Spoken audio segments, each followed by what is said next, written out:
depression or drug addiction, whatever it is, every time we mourn them for a day, a week, and then we move on.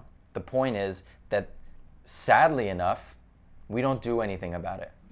You know, somebody last week, I had all this motivation stuff on my channel. Somebody last week reached out and said, hey, Mikey, I agree with all of the things that you're saying, but what about mental health and what about being addicted to drugs? And I said, I don't normally speak on these things. Of course, those things are excluded from what I'm saying.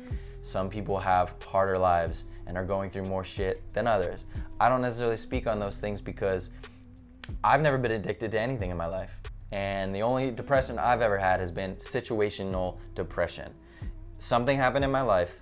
It was very upsetting, depressed. I've been rock bottom, but it was because something happened to me. It wasn't anything that's like mental and we can't figure it out, an imbalance, whatever it is. I'm not an expert on depression, and I don't claim to be, and that's why I don't necessarily speak to it. I don't feel like I have the platform or I have the merit and experience.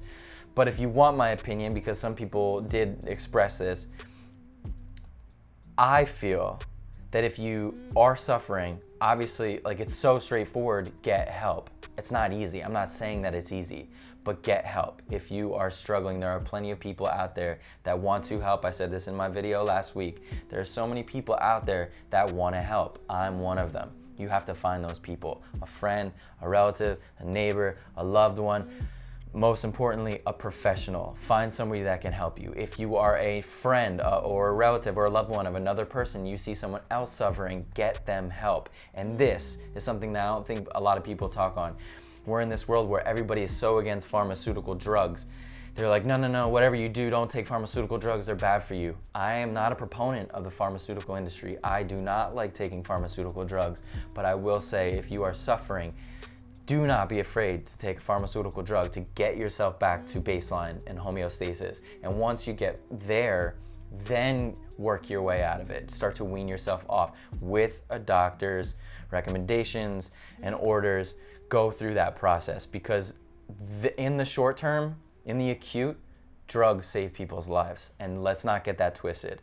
So I don't want to talk about that anymore. What I do want to talk about is more motivation. How many of these people do we have to, fuck famous people. It doesn't have to be anybody famous. How many young people do we have to see pass away before we get our shit together? When somebody, this is a cycle that seems to happen over and over for many, many people. We say life's too short. Gotta do it while you got a chance. It could all be gone tomorrow. All of those things are true. They're true. But how long do they stick with us? Somebody passes away and then we mourn them for a day or week and we post about it on Instagram, post about it on Twitter, and then we move on. How many of us are actually making changes in our lives? How many of us are living life to the fullest every single day? And literally yesterday, I'm talking about excuses. Again, not mental health, not drugs. I'm talking about excuses. Yesterday I was talking to a kid in my DMs, a 19-year-old kid, lives in the middle of America. And he was like, bro, I posted something on Instagram, a little boomerang of palm trees, and I always express my appreciation for living in Los Angeles. And this person was like, bro, you're so lucky that you live in LA. And I responded to him. I didn't really react. I responded to him and I said, bro, why do you think that I'm lucky? And he listed off all these reasons, and I was like, why can't you do that? Why can't you move to LA? And he listed off all these things, reasons, seemed like excuses. He's a young kid, didn't go to college, but he graduated and he could move here. Nothing holding him back. He doesn't have a dog, doesn't have a girlfriend, he doesn't have a mortgage, he doesn't have anything about that. What's holding you back? He had all these excuses. And it's hard, you don't understand. I do understand. I understand that some people have harder lives. I do understand that it's not as easy for some people. But don't tell anyone that they're lucky. Anyone that you see, that you admire something in their life or you want, do not tell them that they're lucky, because most people work for it. Dude, I packed up every single thing that I had to my name in a Honda Civic 6 years ago, like many people in LA, and drove here. I packed up everything I had in my life, left everything that I ever loved, everything that I ever knew. I made the decision. For the first time in my life, I trusted what the universe was giving me. I was scared, but I didn't overthink it. I just did it.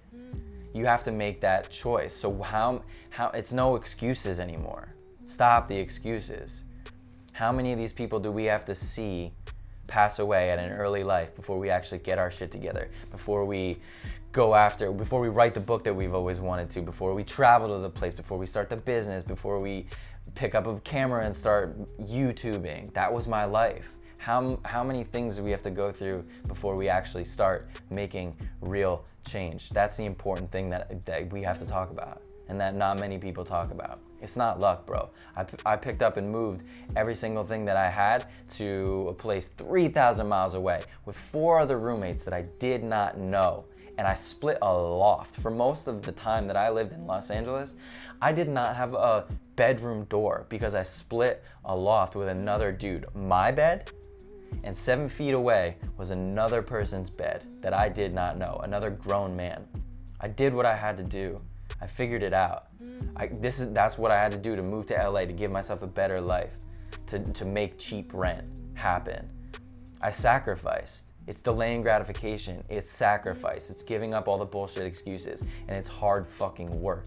So ask yourself, once and for all, ask yourself, what is it gonna take?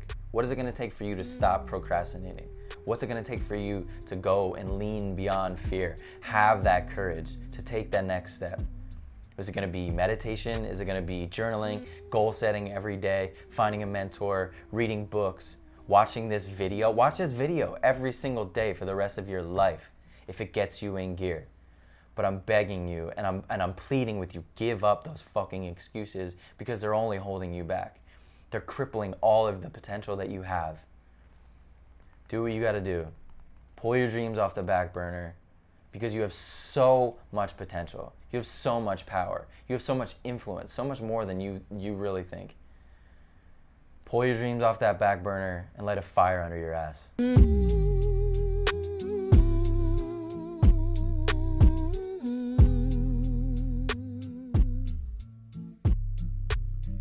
Mm-hmm.